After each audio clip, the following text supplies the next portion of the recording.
Stop pushing, I can't take this anymore. The concert venue is packed tight. A man behind me keeps pressing into my backside. I'm wearing a mini skirt today with a thong underneath, and it only makes the situation worse. He lifts my skirt and presses himself against my hips. As the atmosphere heats up, someone in front of me slams into me and I stumble back a step. My body stiffens as I feel like something just slid inside me. My name was Mandy Cox, and I was a die-hard fangirl. I wanted a celebrity to notice me, so I dressed for attention. I wore heavy makeup and made sure nothing about me went unnoticed. My low-cut top revealed a wide stretch of skin, and my chest bounced with every step. I paired it with a mini skirt that barely covered my thighs and sexy white stockings which hugged my legs. But when I arrived, reality hit. The concert venue was packed so tightly I couldn't move, and the crowd swallowed me whole. The celebrity was never going to notice me. I craned my neck and shouted, "Darling, take me." I never imagined that line would draw the wrong kind of attention. Instead of the celebrity, it caught a filthy creep. After I shouted it, I became aware of a man behind me, repeatedly bumping into me. At first I brushed it off. In a crowd that dense, accidental contact was easy to explain. But the feeling wouldn't go away. Something hard kept pressing against my butt from behind. I assumed I'd accidentally backed into his hand where it rested behind me, so I turned and offered a polite apology. "Sorry, I didn't mean to bump into you." He paused, then flashed a leering smile and said, "It's okay, I don't mind."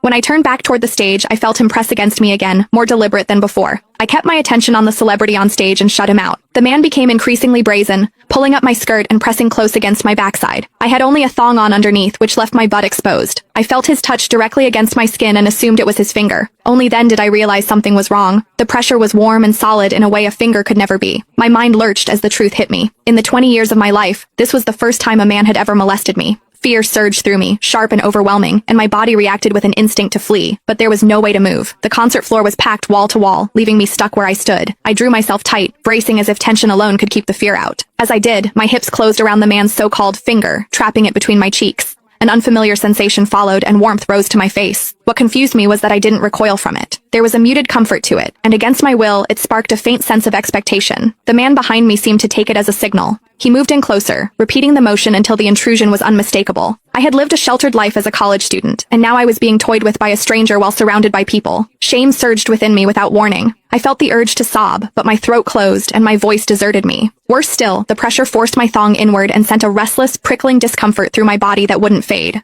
A quiet, involuntary sound escaped me, and the embarrassment followed instantly. I gathered myself and strained to suppress it, holding it down until my throat tightened. The blaring music and the screams around me drowned everything out. With every eye fixed on the stage, no one was aware of what was happening to me. At the same time, the intensity continued to rise, touching something deep inside me. I bit down on my lip as cold sweat traced my spine. My awareness was tipping back and forth between humiliation and a pleasure I couldn't bring myself to name. I knew I couldn't take it anymore if it continued, so I turned sharply to face the man behind me. "Please, stop pushing. I can't take this anymore." When I finished speaking, the man leaned toward me and whispered in my ear, "Is it exciting, the way I'm pushing against you?" The shame was overwhelming, and I was on the verge